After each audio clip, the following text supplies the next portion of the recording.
Le répertoire vocal de l'étourneau mérite une mention spéciale. Ses cris, toujours assez rauques, n'ont rien de mélodieux. En outre, des bruits divers, des coups de sifflet relevant plutôt du chant.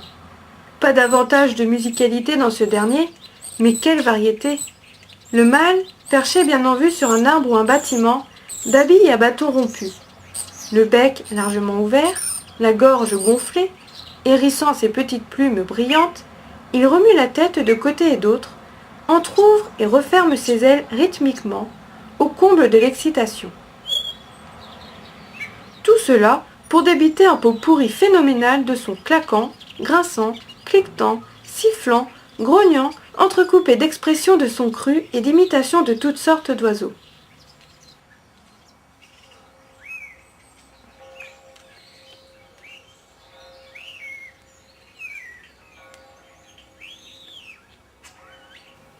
Il s'exerce à reproduire tout ce qu'il entend, avec de grandes irrégularités de continuité et de sonorité. Ce n'est donc pas un chant organisé et fixé comme celui de nombreux passereaux, mais plutôt un exutoire, un débordement confus d'énergie. En effet, les tourneaux chantent en toute occasion, à tout moment de l'année, en chœur ou en solo, quoique près du nid de préférence.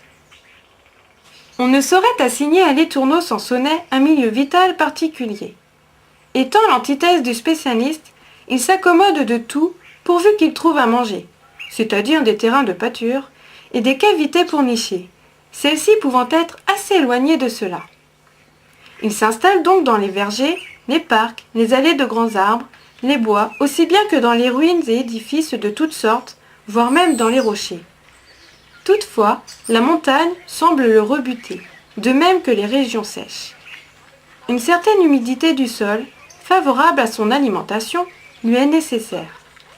Les activités humaines lui sont indirectement propices et il jouit aussi d'une certaine sympathie en de nombreux pays où l'on encourage sa nidification autour des maisons, mais il peut s'en passer.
Peu à peu, à mesure que les migrateurs reviennent, la prise de possession se généralise, si bien qu'au début d'avril, les effectifs des nicheurs sont cantonnés au couplet.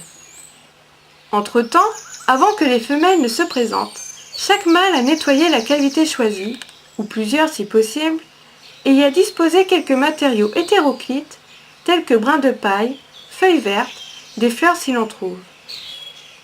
À leur tour, les femelles se mettent en quête de logis, tandis que les mâles chantent et se trémoussent pour attirer leur attention sur celui qu'ils ont préparé. Après plusieurs visites, une femelle précise son choix, déterminant ainsi la formation du couple. Ce mode de faire, qu'on retrouve chez les moineaux domestiques et les gobe-mouches, entre autres, occasionne souvent des changements de partenaires, parfois la polygamie. Dès l'instant où le nid a été adopté par la femelle, les deux oiseaux en défendent l'entrée à tout autre congénère, même au prix de batailles acharnées. La formation du couple s'accompagne aussi de poursuites dans les branches. L'accouplement est précédé d'une posture presque verticale du mâle, tournant le dos à la femelle.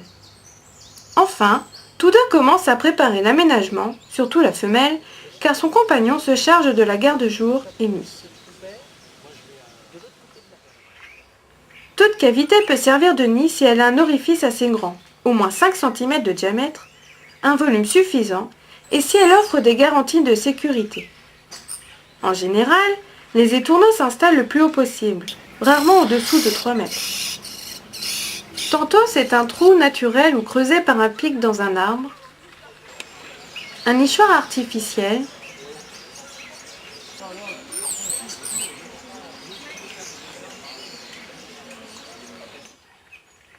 tantôt une cavité d'un mur, sous un toit, dans une gouttière, parfois dans une fissure de rocher, un vieux terrier d'hirondelles de rivage, de lapins, un ancien nid de pie. La pénurie de logements peut inciter les étourneaux à chasser des moineaux, des citernes, des mésanges, dont ils expulsent le nid et les œufs. Les matériaux entassés constituent une litière d'aspect grossier, plate et un peu relevée sur les bords. La base est formée de paille, d'herbes, de brindilles, de fragments d'écorce, de feuilles sèches. Des plumes et des tiges plus fines complètent la garniture supérieure. Les mâles dont le nid n'a pas retenu de femelles continuent à chanter et ne cessent de décorer leur intérieur, surtout avec des fleurs. Il est très fréquent de rencontrer plusieurs couples installés en colonie dans un secteur restreint, le territoire de chacun n'étant composé que du nid et de ses abords immédiats. La ponte commence à partir de la mi-avril, à raison d'un œuf par jour, bien qu'un adulte séjourne souvent au nid avant qu'elle soit complète. Pendant la nuit, c'est la femelle qui couve. Après 13 ou 14 jours d'incubation, parfois 12 seulement, l'éclosion se produit et les débris de coquilles sont emportés. Les petits sont couverts pendant 3 jours par leur mère, puis seulement la nuit jusqu'au 9e jour, à partir duquel ils restent seuls.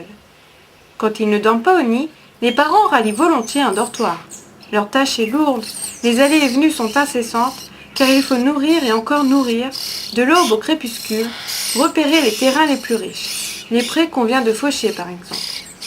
En outre, il faut évacuer les fientes jusqu'au 9e jour au moins, car dès ce moment, elles deviennent liquides et le nettoyage s'avère impossible. La litière se souille rapidement, de même que les abords du trou de vol.